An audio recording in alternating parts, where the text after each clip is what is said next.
Perempuan bisa orgasme berkali-kali. Ada sebuah survei yang mengatakan bahwa sekitar 78% perempuan pernah mengalami orgasme berkali-kali. Memang survei ini di negara barat sih, di Indonesia belum ada penelitian serupa. Tapi artinya secara biologis, tubuh perempuan mampu untuk melakukan orgasme berkali-kali.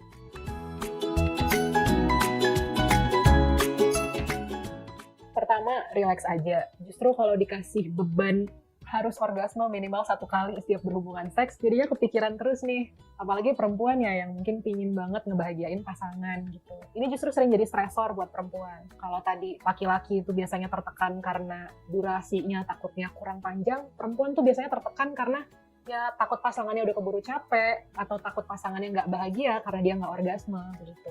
Nah, pemikiran-pemikiran seperti ini justru membuat perempuan semakin sulit mencapai orgasme karena ada desakan harus segera orgasme secepat mungkin, sesegera mungkin. Kedua, selain relax, kenali tubuh betul-betul. Cari tahu nih, zona-zona erogenus yang sensitif di tubuh itu yang mana aja nih, yang peka terhadap rangsang. Jangan cuman merangsang vagina doang, tapi lupa sama area-area yang lain.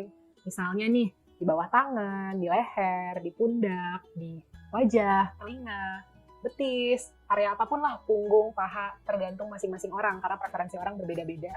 Ketiga, jangan lupa juga untuk memberikan fantasi atau bumbu-bumbu untuk otak nih, karena otak juga merupakan zona erogenus yang besar loh, yang sensitif dan peka terhadap rangsang gitu. Jadi harus diberikan asupan fantasi yang cukup.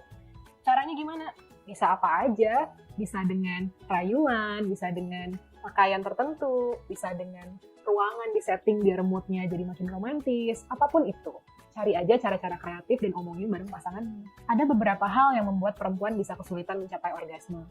Pertama, kurang stimulasi, karena area yang dirangsang itu-itu aja. Asumsinya, ya penetrasi kan cukup. Ya mungkin enak gitu, buat bagi kebanyakan laki-laki mungkin tuh cukup. Tapi bagi perempuan perlu banget untuk merangsang area-area yang lain juga yang sudah disebutkan sebelumnya. Mungkin perlu rangsangan ekstra di titik-titik sensitif nih, area-area erogenus. Penyebab kedua yang membuat perempuan susah orgasme adalah kurangnya lubrikasi pada vagina. Nah, pelumas alami yang harusnya keluar dari vagina, kadang-kadang ada kalanya nggak keluar sebanyak itu. Misalnya karena faktor-faktor hormonal seperti tubuh sedang di masa tidak subur dalam siklus menstruasi. Itu biasanya sekitar ya menjelang menstruasi lah, seminggu sebelum. Selain itu, sedang hamil, kondisi postpartum, baru melahirkan beberapa bulan, sehingga belum kembali seperti normal nih hormon-hormon di dalam tubuh. Bisa juga karena menjelang menopause atau menopause itu sendiri. Atau juga karena konsumsi obat-obatan tertentu, sehingga mungkin perlu diobrolin tidak hanya dengan pasangan, tapi kalau konsumsi obat sama dokter kalau memang ini kira-kira mempengaruhi hasrat seksual. Faktor ketiga yang menyebabkan perempuan jadi susah mencapai orgasme itu durasi aktivitas seksualnya kurang, padahal moodnya belum benar-benar bangkit gitu. Nah, kuncinya kalau mau menyelesaikan masalah yang satu ini, foreplay-nya harus cukup. Nggak bisa minim, nggak bisa sekedarnya aja. Jangan menganggap foreplay itu cuma menu pembuka ya, karena itu juga menu yang dibutuhkan banyak orang dan bisa membantu perempuan mencapai orgasme. Keempat, bisa jadi perempuan susah mencapai orgasme karena posisi berhubungan seks terlalu ribet sehingga capek duluan, atau ya memang posisinya kurang enak aja sehingga nggak mengakses area-area sensitif di dalam vagina.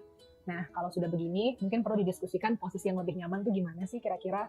Dieksplor dulu, diobrolin dulu. Yang kelima, yang juga nggak kalah penting dan bisa menjadi penyebab adalah faktor psikologis. Bisa jadi perempuan lagi cemas, tegang, bosan, nggak mood, nggak ingin melakukan hubungan seks, tapi merasa terpaksa melakukan hubungan seks, atau punya pengalaman buruk terkait kehidupan seksualnya di masa sebelumnya yang belum terselesaikan sehingga menjadi suatu trauma tersendiri.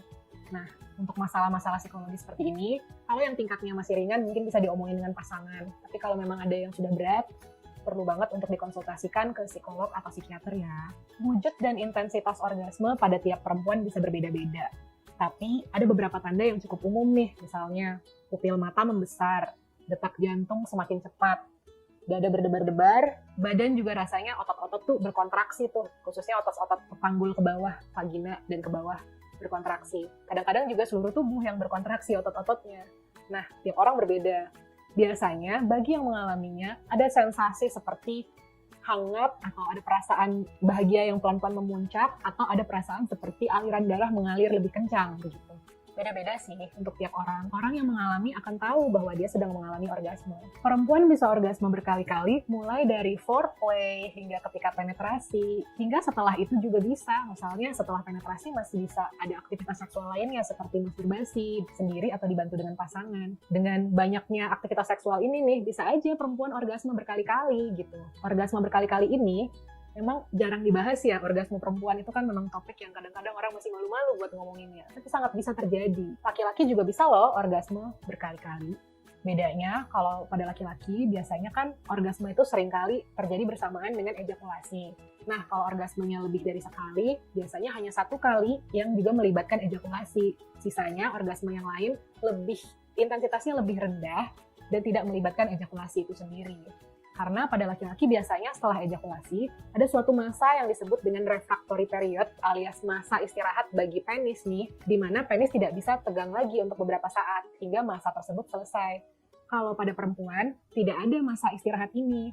Aliran darah terus mengalir ke organ-organ seksual, seperti vagina, klitoris, vulva. Jadi tetap aja aliran darahnya lancar sehingga lebih mudah bagi perempuan untuk orgasme berkali-kali. Nah, ketika aliran darah ke organ-organ seksual perempuan memuncak, jadinya organ-organ seksual perempuan ini semakin sensitif dan juga membesar.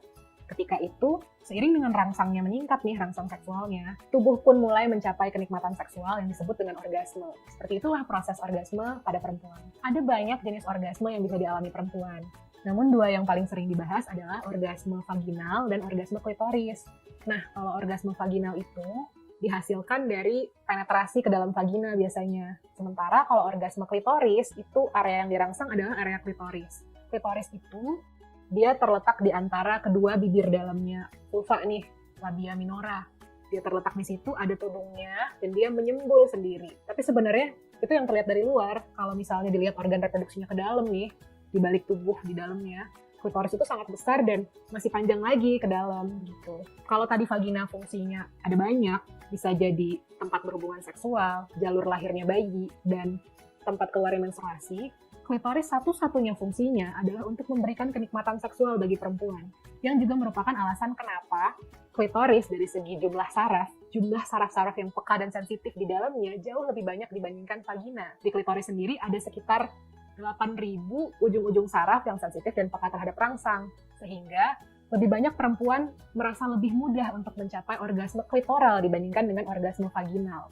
Vagina sendiri, jumlah sarafnya lebih sedikit gitu dibandingkan dengan klitoris, karena salah satunya tadi, kan harus melahirkan ya sebagai jalur lahirnya bayi. Kalau jumlah sarafnya sebanyak klitoris atau lebih banyak lagi, nanti akan lebih menyakitkan proses melahirkan itu sendiri, sedangkan kan melahirkan itu sendiri juga menantang dan butuh relax gitu. Makanya, saraf-saraf di dalam vagina tidak sebanyak saraf-saraf di dalam klitoris.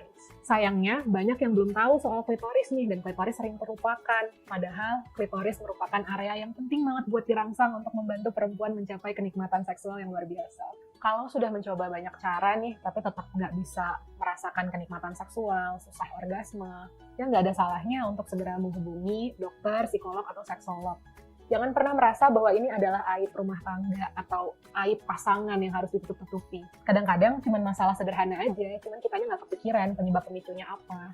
Justru dengan kita berkonsultasi atau kita konseling, ini adalah bukti bahwa kita sayang dengan diri sendiri dan sayang dengan pasangan. Sehingga ya lakuin aja, ngapain malu-malu.